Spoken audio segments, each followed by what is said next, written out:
Hi everybody, I'm Gail Z Martin and I write epic fantasy, urban fantasy, steampunk, and more. And today I'm reading from a story that appears in the Weird Wild West anthology from eSpec Books. The story is Ruin Creek. It's co-written with my husband, Larry N. Martin, and it ties in with our Iron and Blood and Storm and Fury universes, which is all some pretty fun steampunk, the Victorians as they never were and should have been. So this is an excerpt from Ruin Creek. Are you sure about the telegram? Agent Jacob Drangasavich set his carpet bag down on the platform of the empty train station. You're certain you read the time right? His partner, Mitch Storm, leveled a glare. Yes, about the telegram. And yes, I can tell time.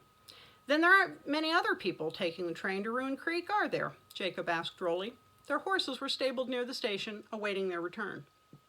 A single gaslight burned at one end of the wooden platform. Even the ticket agents were gone by this late hour, and no other passengers were in sight.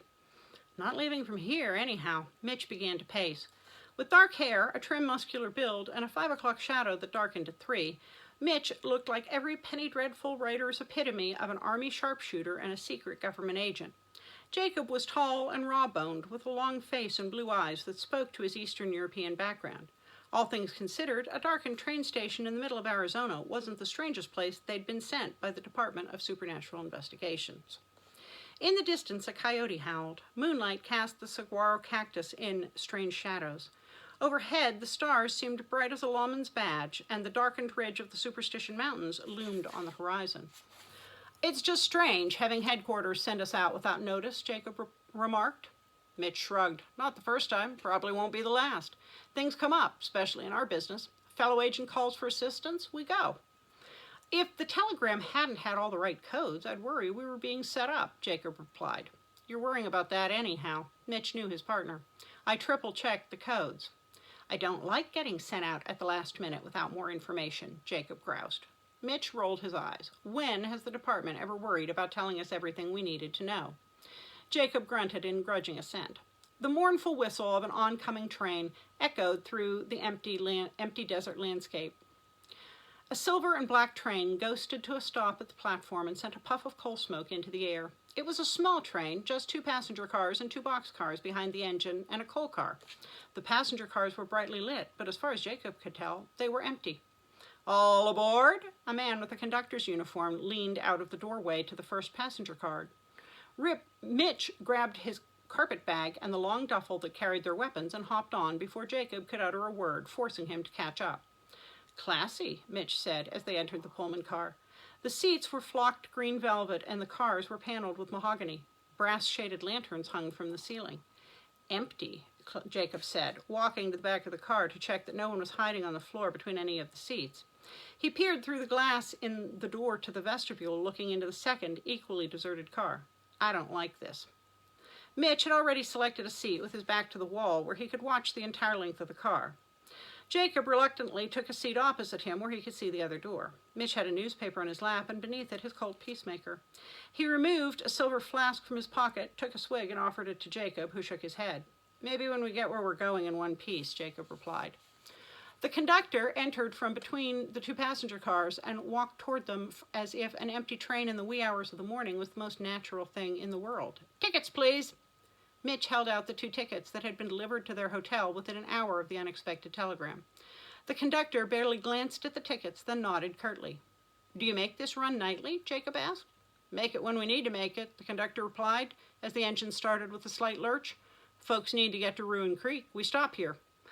I know it's late, Jacob said in his friendliest tone, but it's pretty quiet. Where'd you come from?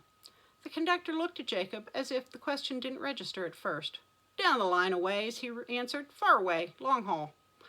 I'm just surprised that the cars are empty, Jacob continued. Seems like a lot of effort to run us out to Ruin Creek by ourselves. Isn't there another train going that way in the morning? Don't know about that, the conductor said, turning away. I just do this route. Make yourselves comfortable, won't be long. No stops between here and there. With that, he turned away and ambled down the empty car. Talkative fellow, Mitch said. Have I mentioned that I don't like this? Jacob said. There's something fishy going on. In response, Mitch closed his eyes and leaned back against the tufted seat cushions. I'll wake you up in 2 hours, Jacob growled, settling in with his gun handy. Then it's my turn to sleep. Phoenix, Arizona, where they got on the train, was a wide-open outpost, not yet 20 years old. Anywhere they were headed was likely to be even rougher. Jacob had never heard of a town called Ruin Creek before the telegram, but the West was full of tiny railroad towns that sprang up and died within a year or two as the railroad workers and their camp followers moved on. "You don't think Ruin Creek is anywhere near Canyon Diablo, do you?" Jacob asked, ignoring the fact that Mitch was dozing off. "Canyon Diablo is 12 miles northeast," Mitch grunted, slouching further in his seat. "I'm just saying, 2 government agents riding into a town like Canyon Diablo aren't going to ride back out," Jacob warned. "I heard that town went through 8 lawmen in 6 months. Nothing but saloons and houses of ill repute." "Sounds like my kind of town," Mitch said, turning away from Jacob. "We didn't bring enough ammunition to go into a town like that," Jacob continued. "Speak for yourself." With a sigh, Jacob settled in for his time on watch. The train was moving fast, streaking through the night as the wheels made a click-clack rhythm.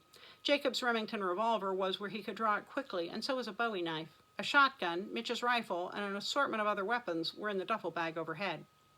The train pulled in to Ruin Creek at 9. "Last stop," the conductor said, reappearing just before the train slowed.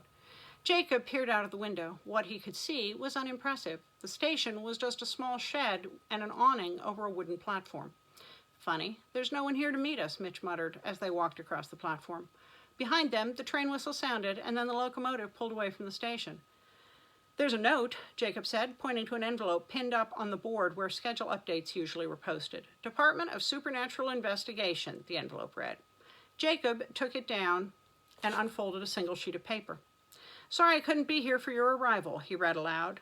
"Klein's rooming house is expecting you. Leave your bags in the parlor. I'll meet you there, and we'll explain more. Many thanks."